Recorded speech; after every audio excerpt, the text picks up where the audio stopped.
Hello everybody, Andrew Rogers here for TST Total Sports Talk. Thank you very much for joining me. As always, really excited about the show tonight. This morning I guess, for those of you who will probably be seeing it, happy Friday, first and foremost to everybody. We're going to try something a little bit different here on the show today. We're going to go music themed today. I don't know how this is going to work out, so bear with me here. I gotta tell you though, the first good thing though is that I am feeling a lot better today than I have felt in the last couple days. So that's good news. To say the least, I'd say I was feeling better now. So let the word out, I've got to get out. Oh, I'm feeling better now. Collective Soul. Yeah. Yeah, man, it's Friday. Turn the clock to 0, honey. I start a band to make all the money. We're starting of a brand new day. Get the gist. All right. So we got a lot of stuff that we want to cover here. We're going to start with the NFL draft that got underway today. Actually, last night, I guess. As expected, Cleveland Browns took the consensus number 1 pick, defensive end Myles Garrett. With the number 1 pick. This guy is a beast, just from the people that I've spoken to who know a little bit about the NFL and the college football rankings. This guy is the real deal, and he will be incredible. Now, whether or not the Cleveland Browns season will turn around, it's hard to say. I mean, they got nowhere but up to go from here, considering they finished 0-16 last season. Hopefully Myles Garrett can come in and make a difference on what is already supposed to be a very good defense. They'll be put to the test, no question, this year, this upcoming season in the NFL, depending on what they do otherwise through free agency, offseason, that sort of thing. It'd be really interesting. But yeah, Myles Garrett selected number 1. Congratulations, Myles. That's an incredible accomplishment. Other news that made the headlines this week were 2 teams grabbing running backs to essentially bring them in for depth, I guess, which is a little strange given the names.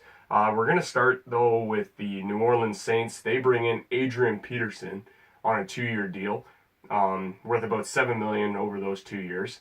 This is a good deal for the Saints. He's going to be kind of buried in behind Mark Ingram, their lead back right now, but it'd be really interesting to see how many carries he gets, which also brings me to my next point here. Marshawn Lynch is officially an Oakland Raider.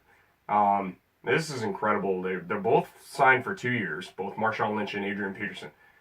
My TST poll of the day today is it begs the question, of those 2 running backs, who finishes with more rushing yards at the end of the season?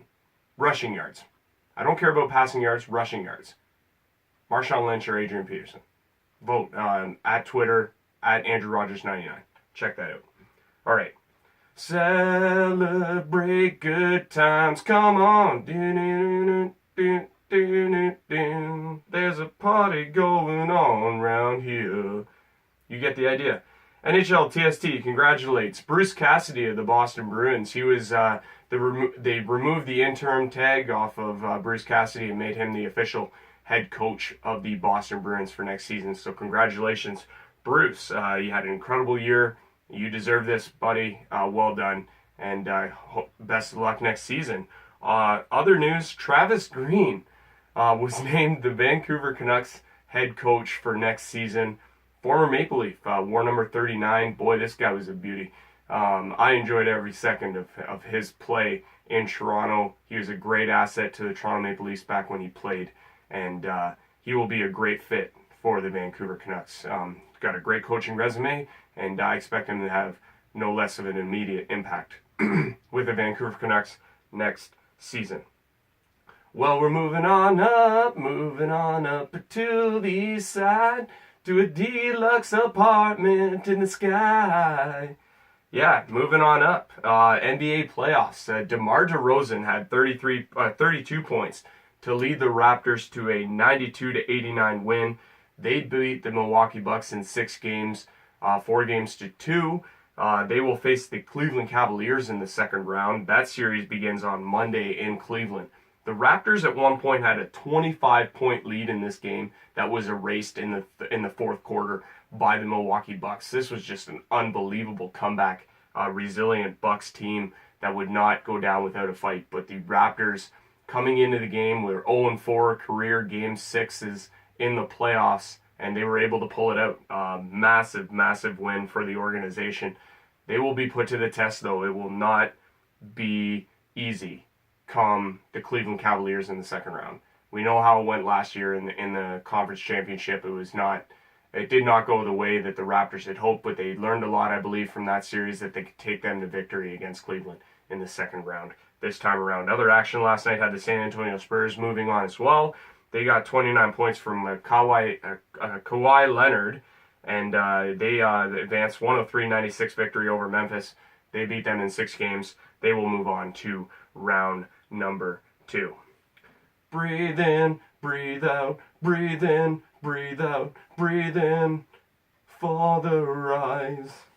Machine Head by Bush. We're talking NHL playoffs. We'll get started in Ottawa. Erik Karlsson scored with just under 5 to play to lead the Sens to a Game 1 victory over the New York Rangers last night.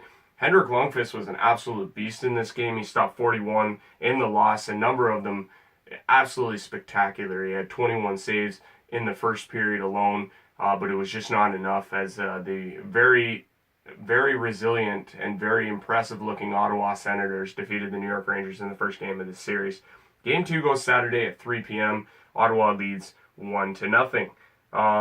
Nick Bonino in the second game that we had, Pittsburgh at Washington. Nick Bonino at 12:36 of the third period scored his second of the playoffs. It stood up as the winning goal as Pittsburgh wins 3-2 in game number 1. Crosby had 2 goals a minute 4 into the second period. Just absolute beauties, of course, for Sidney Crosby. Alex Ovechkin also chipped in for Washington with his 4th of the season, but it was just not enough as the Pittsburgh Penguins were able to take a 2-0 lead. Washington battled back to tie. Pittsburgh eventually ended up getting the winner in the third. They lead the series now 1-0. Game 2 goes Saturday at 8 p.m. in Washington. Tonight, Preds at the Blues at 8 p.m. Nashville leads that series 1-0. That game is over on the CBC. Oilers at the Ducks is the late game at 10:30. Edmonton leads that series 1-0. That game is on Sportsnet. And I'm free falling. Tom Petty, yeah, this song is very appropriate for what's going on with the Toronto Blue Jays. Boy, are they bad.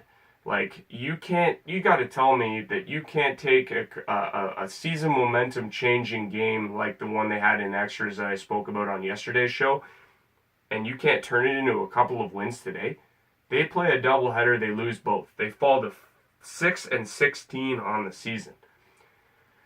I don't know how many more of these games I can take. But I'm going to continue to cover it because, well, I'm a sportscaster. That's what I want to do, and that's what I want to cover. And I'll continue to talk about it, and in the hopes that somehow, some way, the Blue Jays can manage to turn it around because, God help them, they need all the help they can get right now. They are back at home. Maybe that'll change the good fortunes. They battle against the Tampa Bay Rays tonight. 7:07 is the start time in Toronto. Marcus Stroman is on the mound. Hopefully that can resonate into a win. Good news is on the way, though. It looks to be that Aaron Sanchez will pitch on Sunday in the finale of the 3-game set against the Tampa Bay Rays. That's a welcome back addition for sure. Toronto Blue Jays can't. They don't know what to do, I don't think. And us as fans, we don't know what to do because we're starting to lose faith real fast, and it's not looking very pretty. For sure. Okay, switching over. OHL playoffs. Under pressure, pushing down on me, pushing down on you, and then a stop. OHL playoffs. The Attack are in Erie tonight against the Erie Otters. Series tied at 2. This is a pivotal game to say the least. The Erie Otters won Game 1 decidedly, and Attack come back, they win the next 2, and then Erie with a massive win in game number 4 on the road in Owen Sound at a very raucous Bayshore Community Center. And boy, coming into this game number 5 is such a pivotal game for the Owen Sound Attack, if they were to win this game, they could have a chance to close up the series, book their ticket into the OHL Championship Series where Mississauga Steelheads are waiting for them. And they get to do it on home ice in front of all their fans on Sunday afternoon at the Bayshore in game number 6. This would be absolutely huge for the franchise. It would be huge for the city of Owen Sound. And you know what? For the players at this point, they got to take this game one game at a time. Tonight's game, I'm afraid nothing else matters.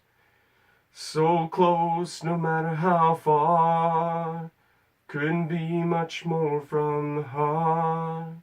Forever trusting who we are, and nothing else matters. On Sound Attack, Erie Otters, game number 5 tonight in Erie. Puck drop, 7 p.m. Folks, that's all I've got for TST, Total Sports Talk, the music edition for a very fun and very enjoyable What to Be Friday. So with that, I want to leave you with a classic bar song that I used to hear a lot back in the day during my younger years.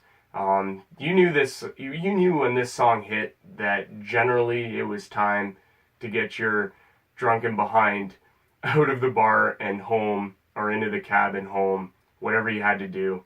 And that, of course, is Closing Time by Semisonic. I know who I want to take me home. I know who I want to take me home. I know who I want to take me home. Take me home. Closing time. Every new beginning comes from some other beginning's end. TST, Total Sports Talk. Andrew Rogers telling you to keep your head up. Keep your stick on the ice. Rogers, out.